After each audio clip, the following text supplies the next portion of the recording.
honoring the First Nations on the 4th of July. Powhatan Territory.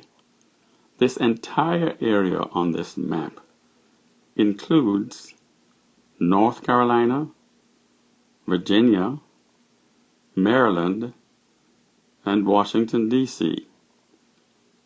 To the top left, we have Powhatan and Powhatan's Mantle, and a request to build a monument in the Capitol's rotunda or in their statuary hall to honor Powhatan II, or Wahun Senacha, who was the first to have caucuses on what is now Capitol Hill.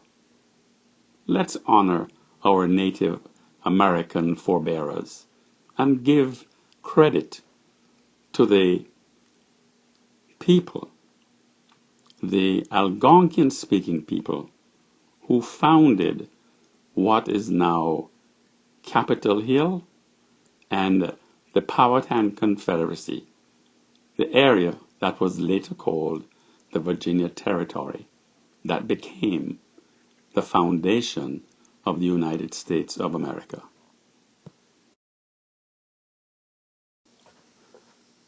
Native influences.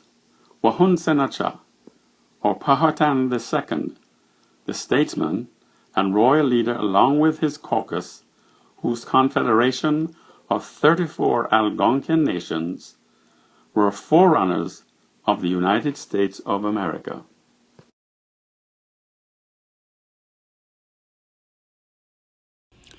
Who was Opechancanough?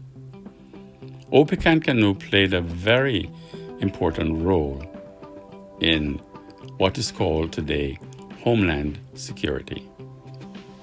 He attempted 3 times in 3 wars to expel the English from his territory that they called Atanakamik.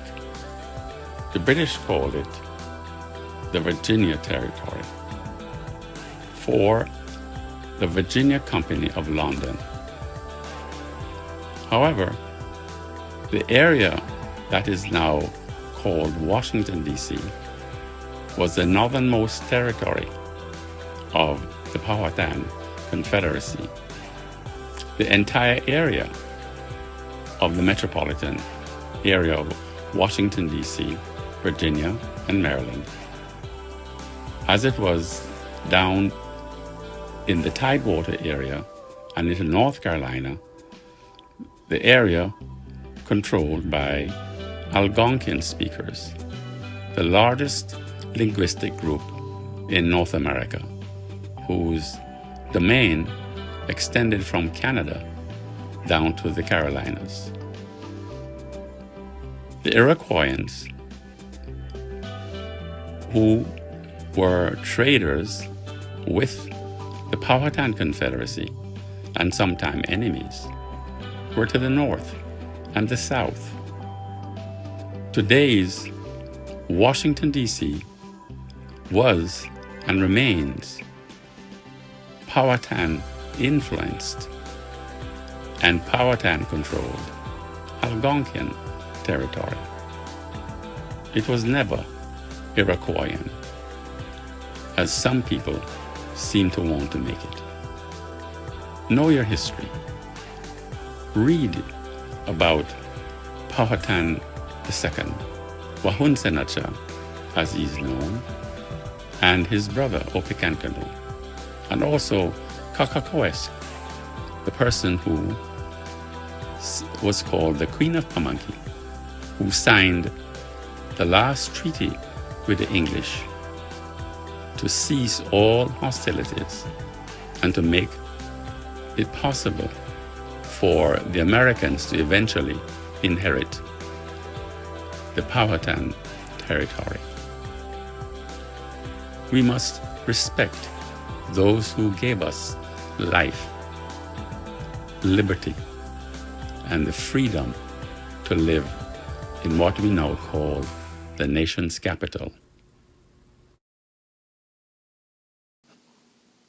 Matoka, or Princess Pocahontas, friend to the English, who was kidnapped and used by the Virginia Company to promote their new venture in Atanakamik, the Powhatans, or fertile country, that became known as Virginia.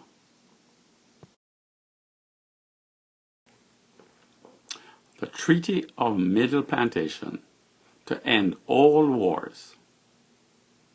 Kakakawes, the Queen of Pamunkey, who with the several Indian kings and queens and the signers and subscribers hereunto made and concluded at the camp of Middle Plantation, the 29th day, May, 1677. Although we celebrate the 4th of July as America's independence, let us not forget those native people who gave their blood, their lives, their territories, so that we could actually have the freedoms that we cherish today.